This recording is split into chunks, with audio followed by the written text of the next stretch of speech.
He vanished from a locked cell. The steel door had never been opened. The security cameras never showed him leaving. The prison guards stood frozen in the cold hallway, staring through the small window in cell 27. Just minutes earlier, inmate Daniel Carter had been sitting on his bunk. Everyone had seen him. The cameras had recorded him. The guards had checked on him. Now he was gone.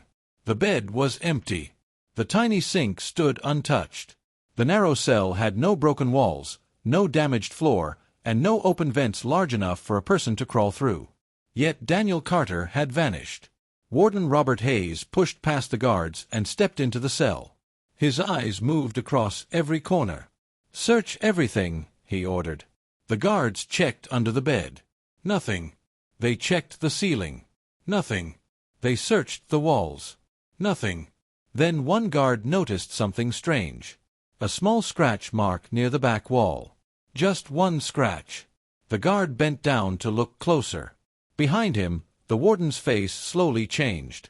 Because he had just noticed something even stranger. Something that made his blood run cold. And when they finally understood what they were looking at, they realized Daniel Carter had been hiding a secret for years. A secret that could expose crimes nobody inside Blackstone Prison wanted discovered. But how had it started? To understand why Daniel vanished from a locked cell, we have to go back 3 months earlier. Blackstone Prison sat far from any city. Tall fences surrounded the property. Watchtowers stood at every corner. The place looked more like a fortress than a prison. Most inmates followed the rules. Some did not. Daniel Carter was different. He was quiet. Very quiet. He never joined prison fights. He never caused trouble. He rarely spoke to other inmates. Many guards liked him because he stayed out of trouble. Others did not trust him. "You don't survive in prison by being that quiet," Guard Mason often said. "There's always something hiding underneath." Daniel spent most days reading old books from the prison library. At meals, he sat alone. At recreation time, he walked laps around the yard by himself. No one knew much about him. Years earlier, he had been sent to prison for fraud and financial crimes. He was not violent. He was smart. Very smart. And that made some people nervous. One rainy afternoon, Daniel checked out a book from the library. The librarian noticed him studying a map inside one of the pages. "What's so interesting?" she asked. Daniel smiled. "Just history." But his answer felt strange. After that day, he began spending more time in the library. Every chance he got, he searched through old records and newspapers. Sometimes he copied notes onto small pieces of paper. Sometimes he simply sat and stared at old prison documents. A few guards noticed. One of them reported it to Warden Hayes. The warden called Daniel into his office. "What exactly are you looking for?" Hayes asked. Daniel remained calm. "Nothing important." "Then why spend hours reading records nobody else cares about?" Daniel smiled again. The same smile. The kind that revealed almost nothing. "I like solving puzzles." The answer bothered the warden. After the meeting, Hayes ordered staff to quietly monitor Daniel. Nothing unusual happened for weeks. At least that was what everyone believed. Then strange events started appearing around the prison. A locked storage room was found open one morning. Important files disappeared from an office cabinet. A camera system failed for exactly 7 minutes during the night. No one could explain any of it. The incidents seemed unrelated. But Daniel always appeared nearby shortly before they happened. The guards began watching him even more closely. Yet they never caught him doing anything wrong. Weeks passed. Then one evening, an inmate named Eric Thompson approached Guard Mason. Eric looked terrified. "I need to tell you something," he whispered. "What is it?" Eric glanced over his shoulder. "It's Daniel." Guard Mason frowned. "What about him?" Eric swallowed hard. "I think he found something hidden inside this prison." "What kind of thing?" Eric leaned closer. Before he could answer, the lights across the entire prison suddenly went out. Darkness swallowed every hallway. Alarms began screaming. And somewhere deep inside Blackstone Prison, a single terrified scream echoed through the building. The scream echoed through Blackstone Prison. For a moment, nobody moved. The entire prison sat in darkness. Red emergency lights suddenly flickered on, painting the hallways in a dim, eerie glow. Guards rushed from every direction. Inmates shouted from their cells. Metal doors rattled as prisoners tried to see what was happening. Guard Mason grabbed his flashlight and ran toward the sound. 2 other guards followed close behind. The scream had come from an old maintenance hallway near the prison's basement. Very few people ever went there. The corridor was narrow and dusty. The walls were lined with pipes and electrical boxes. When Mason reached the area, his flashlight beam landed on a shocking sight. Eric Thompson was lying on the floor. Alive, but terrified. His face was pale. His hands were shaking. "What happened?" Mason asked. Eric pointed down the hallway. "There was someone there." "Who?" "I don't know." Mason looked around. The corridor was empty. No footprints. No signs of a struggle. Nothing. Yet Eric seemed genuinely frightened. The guards escorted him to the medical unit while electricians worked to restore power. Less than 30 minutes later, the lights came back on. The prison slowly returned to normal. But the strange feeling remained. The next morning, Warden Hayes personally questioned Eric. The inmate repeated the same story. He claimed he had gone to the maintenance hallway after receiving an anonymous note. The note instructed him to meet someone there. Someone who supposedly knew a secret about Blackstone Prison. "What secret?" Hayes asked. Eric hesitated. Then he finally answered. "The prison wasn't built the way everyone thinks." The room became silent. Hayes narrowed his eyes. "What does that mean?" "I don't know," Eric replied. "That's all the note said." The warden demanded to see the note. But Eric no longer had it. According to him, the paper had disappeared during the blackout. That made little sense. Still, the guards searched the area. They found nothing. Not even a small scrap of paper. Meanwhile, Daniel Carter continued his daily routine. He read books. He walked the yard. He ate alone.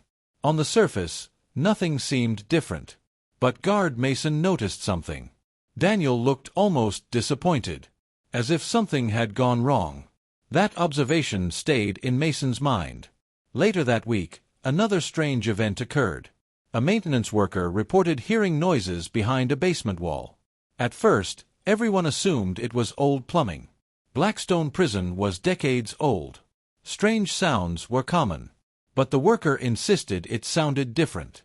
Almost like footsteps. The report reached Warden Hayes. This time, he decided to investigate.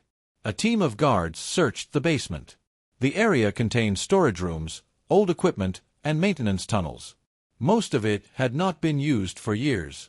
The search lasted several hours. Nothing unusual appeared.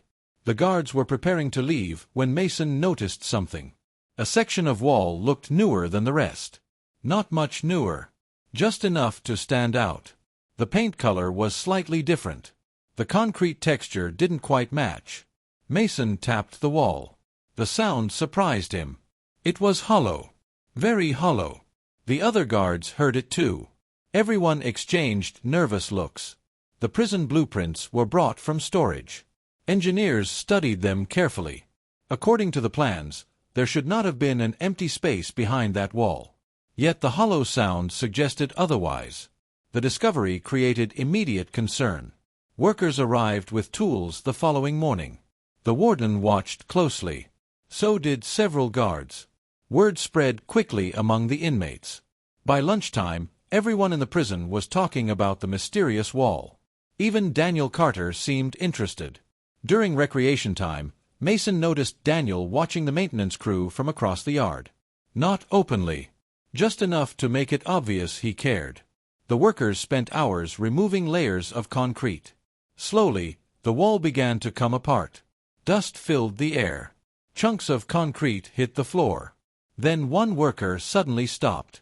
"I found something." Everyone rushed forward. Behind the wall was a narrow passage. A hidden passage. The opening disappeared into darkness. Nobody spoke for several seconds. The passage wasn't shown on any official blueprint. No records mentioned it. No one seemed to know it existed. Warden Hayes felt a chill run through his body. The tunnel looked old. Very old. Older than parts of the prison itself. A guard shined a flashlight inside. The beam stretched deep into the darkness. Farther than anyone expected. Then they saw something lying on the floor. A metal box. Covered in dust. The workers carefully pulled it out. The box was locked. There was no label. No markings. Nothing that explained who had placed it there. Hayes ordered it opened immediately. The lock was broken. The lid slowly creaked upward. Everyone leaned closer. Inside were dozens of yellowed documents. Old photographs. Maps. And one notebook. The first page of the notebook contained only 6 handwritten words. The handwriting was shaky, but perfectly readable. The message made every person in the room freeze. It said, "If you found this, they know." Before anyone could react, a loud alarm suddenly erupted from cell block C. A guard's frantic voice blasted through the radio. "Warden, we have an emergency." Hayes grabbed the radio. What happened? The answer came back immediately, and it made his heart nearly stop. "Daniel Carter is gone. Daniel Carter is gone." The words exploded through the radio. For a second, nobody in the basement moved. Warden Hayes stared at the notebook in his hands. Then he dropped it onto the table and ran. The guards followed close behind. Within minutes, they reached cell block C. The hallway was packed with officers.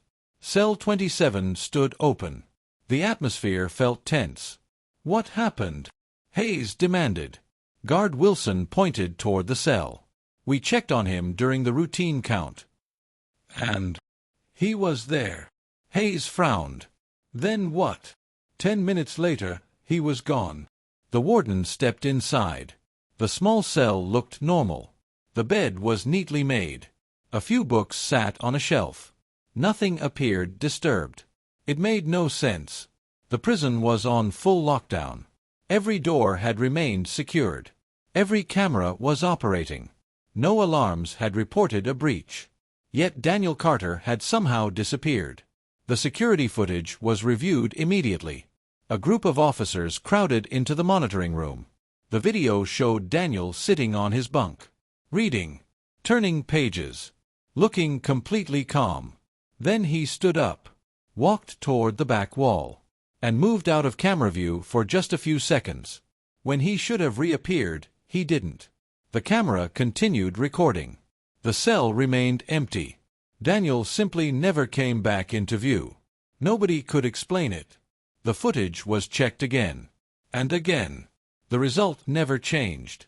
It looked as though he had vanished into thin air. For the rest of the day, guards searched every corner of Blackstone Prison. Storage rooms, maintenance tunnels, offices, the kitchen, the laundry area, even the rooftops. Nothing. Daniel Carter was nowhere to be found. The discovery of the hidden passage now seemed more important than ever. Warden Hayes ordered experts to examine every document found inside the metal box. Hours later, a clearer picture began to emerge. The papers were old. Very old. Some dated back more than 40 years. Many referenced construction work that never appeared in official prison records. Secret renovations. Hidden corridors. Unmarked maintenance spaces. Areas that technically did not exist. The photographs revealed something even stranger. Several showed parts of the prison that no longer matched the current layout. Walls had been added. Doorways had been sealed. Entire sections appeared to have been altered. It was as if someone had intentionally hidden parts of the building. The notebook contained dozens of handwritten entries. Most were difficult to understand. But one name appeared repeatedly. Samuel Brooks. No current employee had that name. The prison archives were searched. Eventually, staff found an old personnel file. Samuel Brooks had been a maintenance supervisor nearly 40 years earlier. Then, according to the records, he suddenly resigned. No explanation was listed. His file simply ended. That night, Hayes sat alone in his office studying the notebook. The entries became increasingly disturbing. Brooks seemed convinced that people inside the prison were hiding something. Several pages described secret meetings, missing documents, locked rooms that appeared on no maps. One sentence had been underlined several times. They built it to keep the truth buried. Hayes leaned back in his chair. The phrase stayed in his mind. Meanwhile, rumors spread throughout the prison.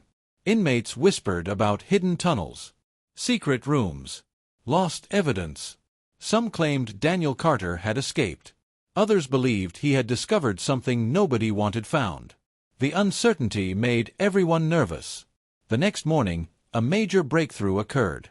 Engineers examining the hidden passage discovered another concealed section deeper underground. This area was much larger. Dust covered everything. It appeared untouched for decades. The team carefully explored the space.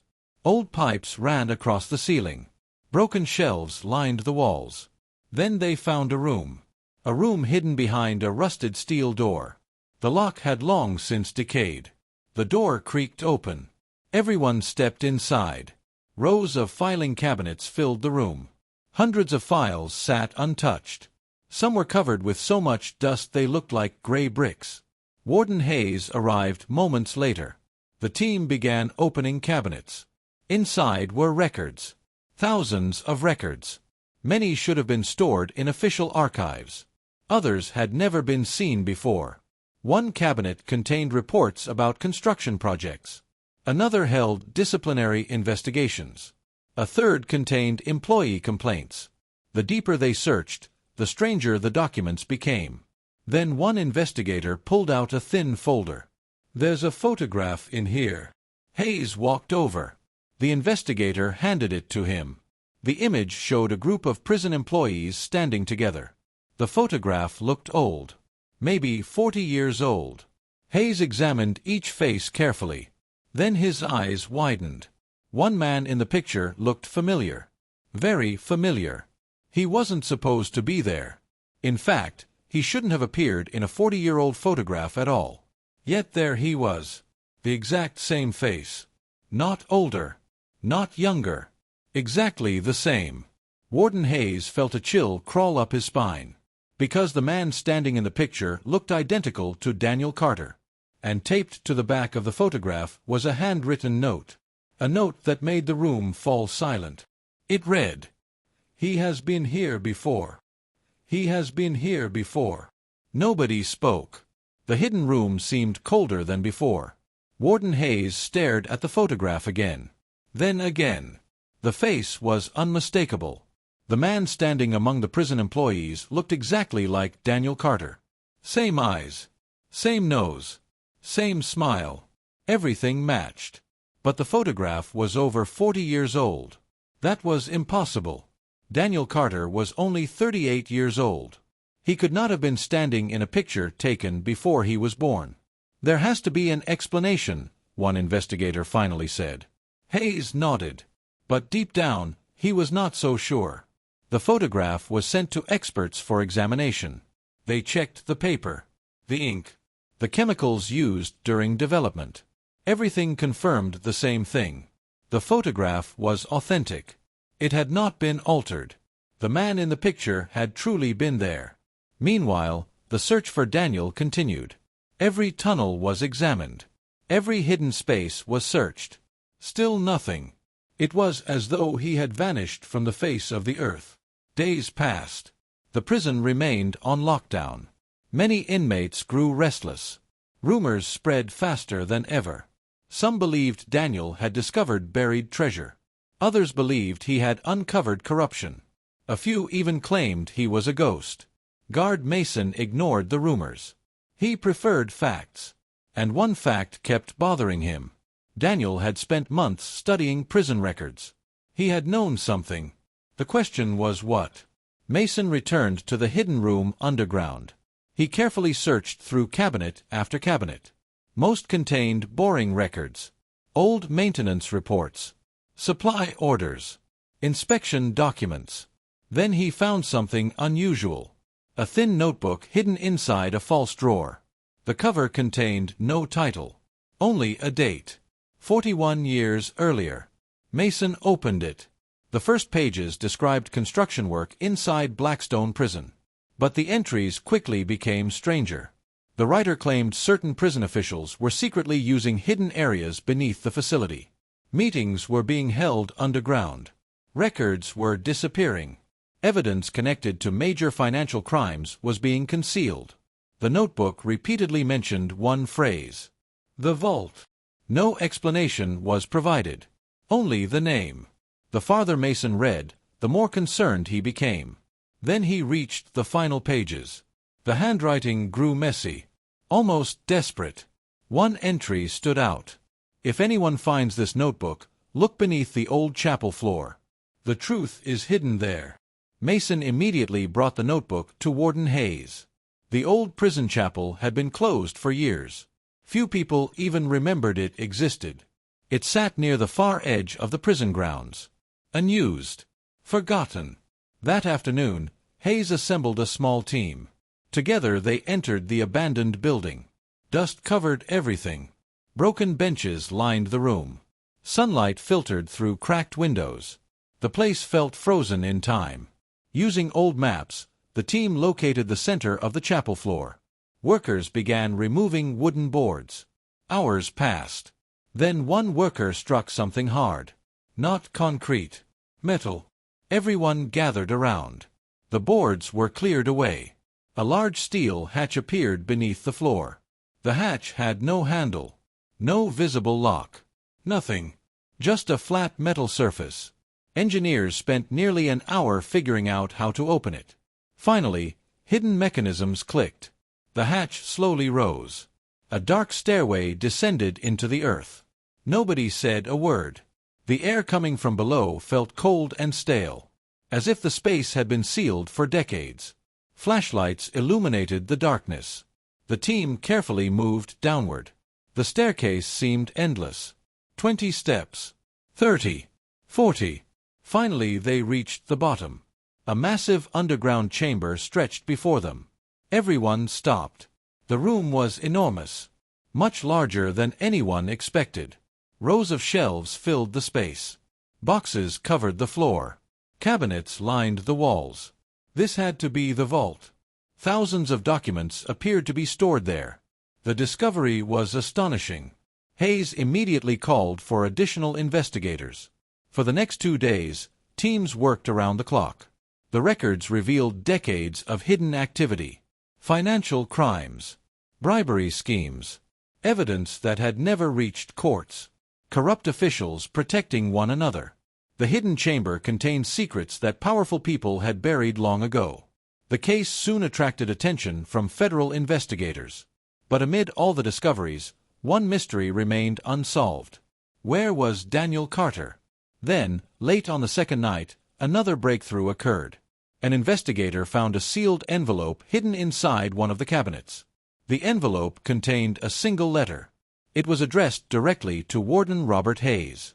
The handwriting matched Daniel Carter's prison records. Hayes opened it carefully. Inside was a short message. Nothing more. The letter read, "Warden Hayes, you were looking for me in the wrong place.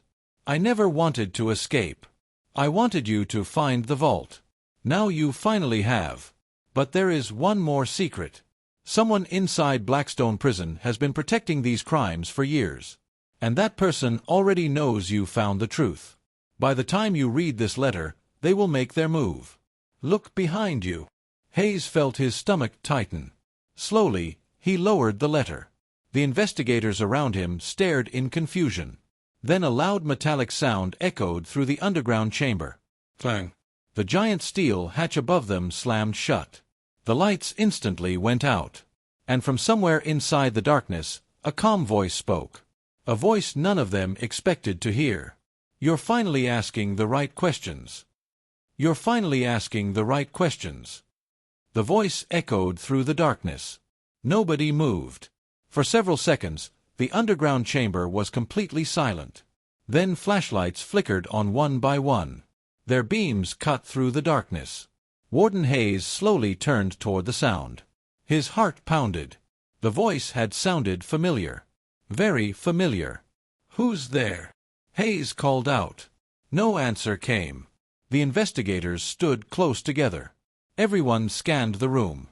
Rows of shelves cast long shadows across the floor. The underground chamber suddenly felt much larger than before. Then a figure stepped out from behind a cabinet. Several people gasped. It was Daniel Carter. Alive. And somehow standing right in front of them. "Daniel!" Mason shouted. "Where have you been?" Daniel raised his hands slowly. "I never escaped." The room fell silent. "What are you talking about?" Hayes asked. Daniel pointed toward a narrow passage hidden behind one of the shelves. A secret route connects several forgotten areas beneath the prison. It was built decades ago during construction. The people who created the vault used it to move around without being seen. Hayes stared at him. "So you vanished from your locked cell using that route?" Daniel nodded. "Not exactly. I discovered the route months ago while researching old records. The passage led to a concealed opening behind my cell wall. That's why I disappeared from the camera." Everything suddenly started making sense. The scratch mark near the wall. The missing inmate. The hidden tunnels. The strange documents. All of it was connected. "But why?" Mason asked. "Why not tell us?" Daniel looked around the chamber. "Because I wasn't sure who I could trust." The words hung in the air. Then Daniel continued. "For years, evidence of major financial crimes was hidden inside the vault. Some people involved were powerful. I needed proof before I came forward." Hayes thought about the old notebook, the hidden records, the sealed rooms. Everything matched. "Then who was protecting it?" he asked. Daniel looked toward the far side of the chamber. "Someone who knew every part of this prison." Before anyone could respond, another flashlight beam appeared. A man slowly stepped forward from the shadows. The investigators immediately recognized him. It was Deputy Warden Charles Reed. Gasps filled the room. Reed had worked at Blackstone Prison for nearly 20 years. He was respected, trusted. No one suspected him. Reed sighed heavily. "It's over, isn't it?" Hayes stared at him. "You knew about the vault." Reed nodded. "My father worked here before me. He was one of the people who helped hide these records. When he retired, he passed the secret to me." The room became quiet. "I never created the corruption," Reed continued. "But I protected it. I convinced myself it was easier to leave the past buried." Daniel shook his head. "And that's exactly why it continued." Reed lowered his eyes. For the first time, he looked tired. Very tired. Federal investigators later examined all the evidence stored inside the vault. The hidden records exposed years of financial crimes, fraud, and corruption committed by people both inside and outside the prison. Several former officials were investigated. Others faced charges. Many secrets that had been buried for decades finally came to light. As for Deputy Warden Reed, he cooperated with investigators and provided information that helped explain how the cover-up had survived for so long. Weeks later, Blackstone Prison slowly returned to normal. The lockdown ended. The hidden tunnels were sealed. The secret chambers were documented and secured. One afternoon, Warden Hayes sat across from Daniel Carter in a meeting room. The case was finally over. "I still have one question," Hayes said. Daniel smiled slightly. "Which one?" "When you disappeared from that locked cell, why leave clues behind?" Daniel looked out the window. "Because mysteries get attention. If I simply told people about the vault, nobody would have believed me. But an inmate vanishing from a locked cell? Everyone pays attention to that." Hayes laughed softly. For the first time in months, the tension was gone. "You certainly got our attention." Daniel smiled. "That was the idea." A few months later, Daniel's cooperation in exposing the hidden crimes became an important part of the investigation's success. The prison remained standing. The secrets did not. And the story of the inmate who vanished from a locked cell became one of the most talked-about mysteries in the history of Blackstone Prison. People remembered the shocking disappearance. They remembered the hidden tunnels. They remembered the vault. But most of all, they remembered the truth that had been buried beneath the prison for decades. Because in the end, Daniel Carter had never vanished to escape. He vanished so the truth could finally be found.